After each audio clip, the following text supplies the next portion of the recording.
Doggy dog, yeah, live on stage. Yeah, performing tonight. Bonjour à tous sur la chaîne Two Step Forward, on se retrouve aujourd'hui pour une nouvelle vidéo qui va traiter des ateliers participatifs. Donc aujourd'hui la vidéo sera présentée en deux parties. Donc déjà, qu'est-ce qu'un atelier participatif? À quoi sert-il? Et dans une deuxième partie, nous allons voir 4 différents types d'ateliers participatifs, quand les utiliser et à quelle fin. Donc c'est parti tout de suite pour la première partie. Qu'est-ce qu'un atelier participatif? Donc les ateliers participatifs, ils sont un peu au cœur de toute la vie professionnelle et de nos métiers de l'information aujourd'hui. Et ils vont être utilisés pour rassembler des personnes autour d'un sujet commun. Donc c'est un atelier où, comme son nom l'indique, on va inviter les gens à participer, à échanger des points de vue et à faire avancer sur des projets et à trouver des solutions innovantes aux problématiques posées, liées souvent aux enjeux de la transformation digitale d'un métier ou d'une entreprise, de son secteur. Donc nous sommes dans un environnement professionnel qui vise à exprimer des réalités professionnelles et trouver des solutions. Et via ces ateliers participatifs, il va du coup y avoir un échange autour d'une communication synchrone. Si vous voulez voir la vidéo sur la communication synchrone et sa différence avec la communication asynchrone, vous avez le lien dans la description. Et donc cet atelier participatif, c'est un temps d'échange entre des personnes, mais c'est aussi un temps d'échange structuré et scripté qui va être animé par une personne désignée dans le but d'évoquer des idées et d'aller dans un sens bien précis. Donc il ne s'agit pas là d'avoir un temps de parole, mais bien sûr d'avoir un temps de co-construction avec des personnes sachantes, expérimentées et qui pourront apporter des solutions et surtout un plan d'action réalisable par la suite.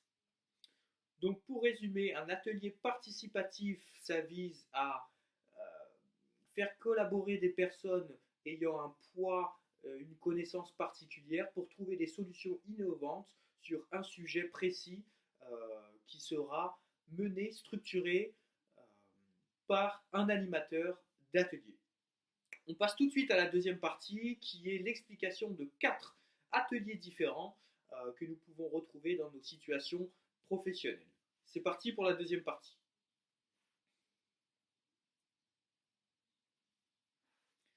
Donc nous avons vu dans une première partie ce qu'était un atelier participatif et nous allons maintenant voir dans une deuxième partie les 4 différents ateliers que je souhaite partager avec vous.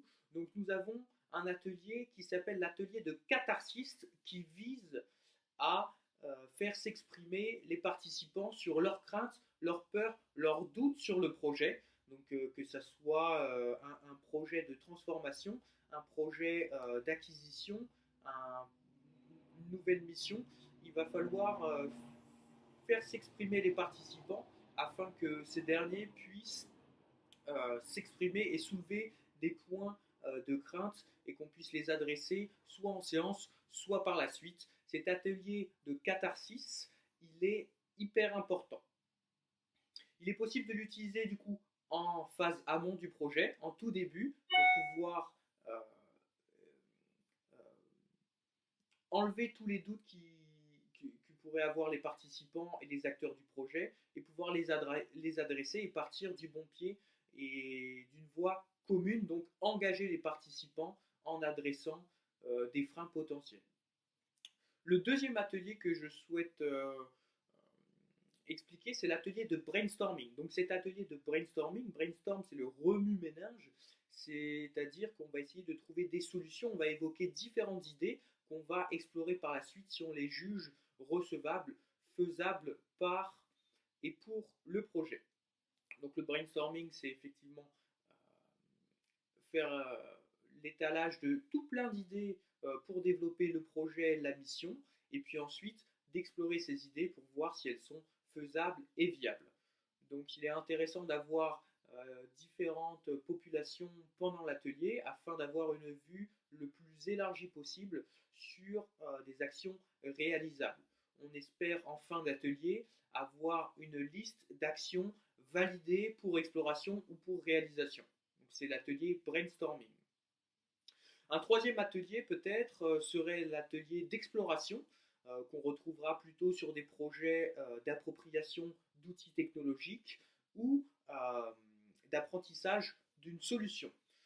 Donc il va être offert ou proposé une nouvelle solution, une nouvelle façon de fonctionner à une population et on va trouver lors d'un atelier une population, un échantillon cible qui va tester par la manipulation pour pouvoir identifier les points d'accroche, les freins, les motivations et pouvoir ensuite structurer et renforcer le projet autour de ces différents éléments identifiés lors d'une phase d'exploration qui sera fait sous forme d'atelier, scripté et structuré, encore une fois, animé par une personne. Donc, troisième atelier, l'atelier d'exploration. On laisse les utilisateurs, les personnes manipuler et s'approprier par l'apprentissage, l'exploration. Voilà. En quatrième atelier, j'aimerais vous proposer l'atelier de décision qui viendrait donc, si on suit un ordre chronologique, après les 3 premiers ateliers proposés. Cet atelier dit de décision doit avoir en élément de sortie des décisions prises quant aux actions qui vont être menées ou bien aux actions qui vont être abandonnées, par exemple. Donc, cet atelier de décision doit être alimenté par plusieurs éléments structurants qui peuvent résulter d'autres ateliers, comme on a vu, atelier d'exploration, atelier de brainstorming ou atelier de catharsis. Et donc là, on va chercher à mettre autour de la table des participants ayant le pouvoir de décision qui vont faire prendre un chemin, un axe au projet, à la mission. Nous avons vu donc 4 modes d'ateliers participatifs différents. J'espère que cela vous a plu, que vous avez pu apprendre des choses. Si vous souhaitez partager des expériences que vous avez pu faire ou si vous avez vous-même des ateliers à proposer en commentaire, n'hésitez pas, faites-le. Plus nous partageons d'informations et plus nous grandirons ensemble. Je le rappelle, on est ici pour grandir, se développer, échanger nos points de vue et nous améliorer bien sûr. Cette vidéo, je l'espère, vous a donc donné un bon éclairage sur ce qu'est un atelier participatif. Si vous l'avez aimé, partagez-la, relayez-la auprès d'autres personnes pour qu'ils puissent eux aussi en bénéficier. Likez, commentez, on se revoit très vite sur la chaîne 2 Step Forward. À bientôt.